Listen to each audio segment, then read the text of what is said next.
Thank you, Brother Mustafa, for the opportunity and for allowing me the time to speak. Yes, just to comment on the deal that you mentioned, thank you for the congratulations. We at Path Solutions realize that the world is going. Greetings, brother Mohammed Kateeb. هاني إدريس معك. Greeting, Brother Hani. I actually quote your speech earlier. It's a very good one. Looking at what's happening in the world and understanding that technology is becoming a key pillar in the financial industry.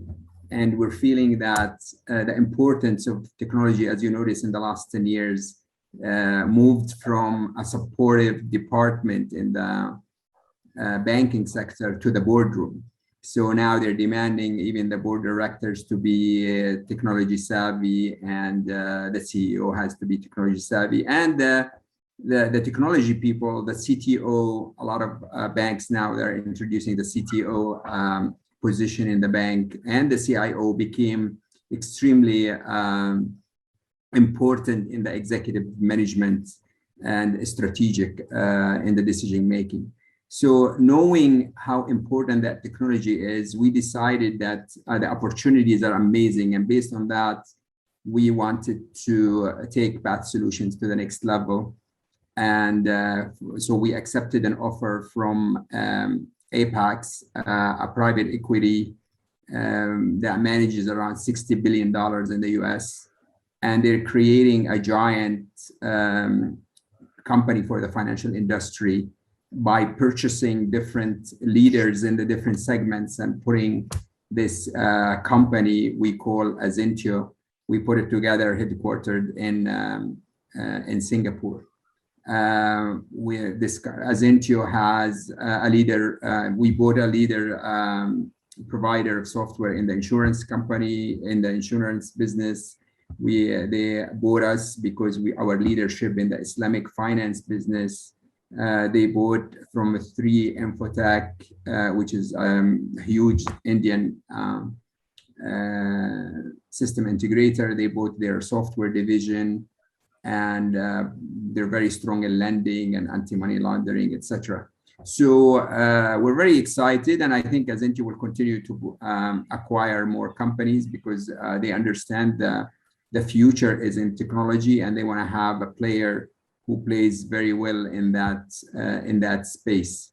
So that's the exciting news. Of course, we accepted their offer and we signed the acquisition, and we're working on the completion process based on approvals from regulators, etc.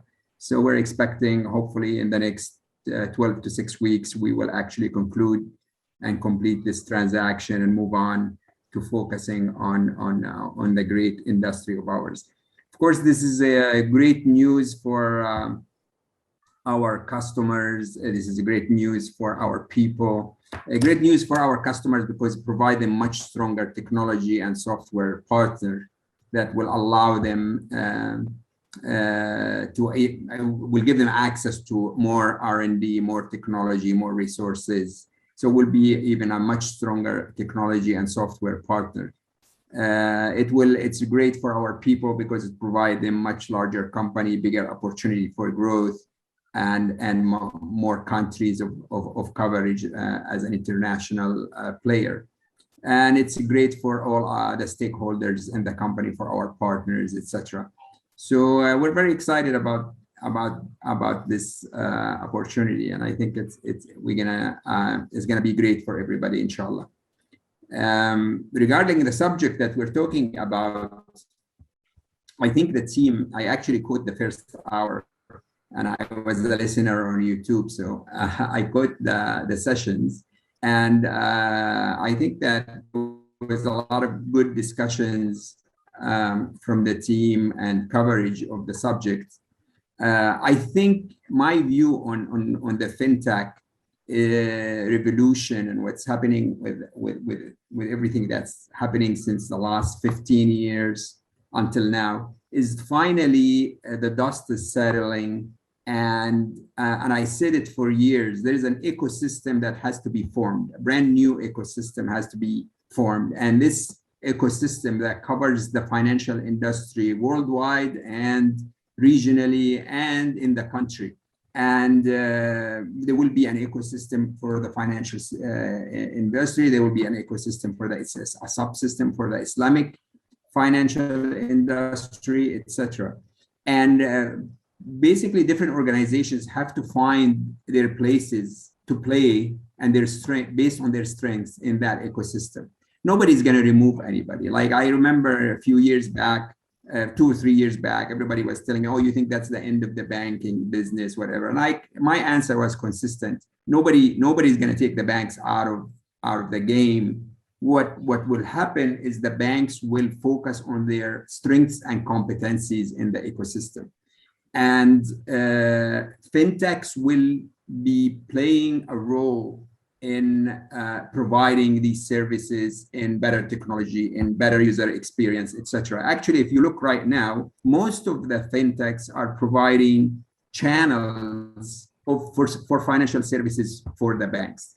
I'll give you an example. This summer, I was in the US, and my son banks with Bank of America, and when he goes to transfer money, they actually offer him the services through Zelle. Zelle is one of the fintechs, big fintechs in the US. Bank of America is the largest bank in the US. And they're not, saying, no, you cannot, I don't want this fintech, I want to do my own payment system and whatever. Actually, they encourage you or encourage the user to use Zelle, and it's on their website in the internet banking, and it's on the mobile. Anytime you press transfer, instead of sending you to their transfer, they send you to Zelle. So, and this is really how we're always in this region slow to adjust, but this is what's going to happen. What's going to happen is everybody is going to know his place. Every organization is going to play the place right in the right place, and I do see that in happening in our region in a delayed manner. Because our region, we have to admit that our region is heavily regulated, much more regulated than the West. And the space for innovation is not as wide as it is in the Western countries. So it's when the regulators realize this is happening in the West and we have to play to catch up, then the regulator is going to force the banks and the fintechs to play. We do have good initiatives in some countries, and actually sometimes we're overdoing it in some countries but I do believe that it will work out. We have a couple of really good neobanks came up in the last year in UAE. There's a couple, there's one in Saudi, and they will continue to come.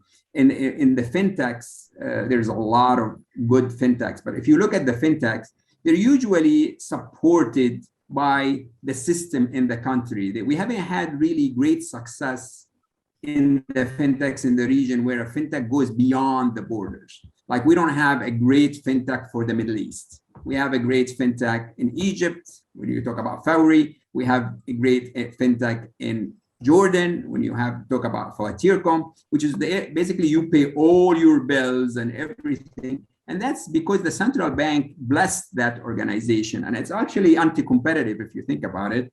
In the West, they will consider it anti-competitive, where basically the central bank would come and say, okay, I bless this payment system, and that's the one everybody should be using.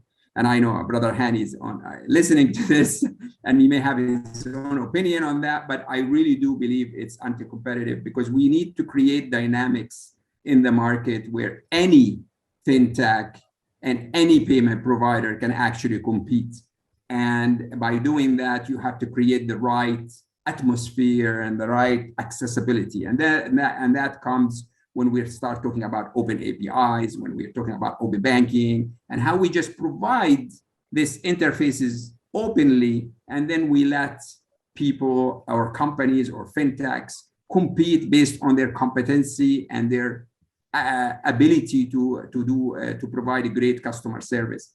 In our region, you have to go through a very, very painful central bank licensing, and it's up to the central bank to license you or not. And after you go through that tremendous process, it's usually, are you really blessed by the regulators and the people who are making it happen in the country? Or so small fintechs have really hard time playing and succeeding. I don't want to take too much time, but this is basically a very quick summary on my view on the subject, and I'll if I get another chance, I will definitely expand on the subject. Thank you, everybody.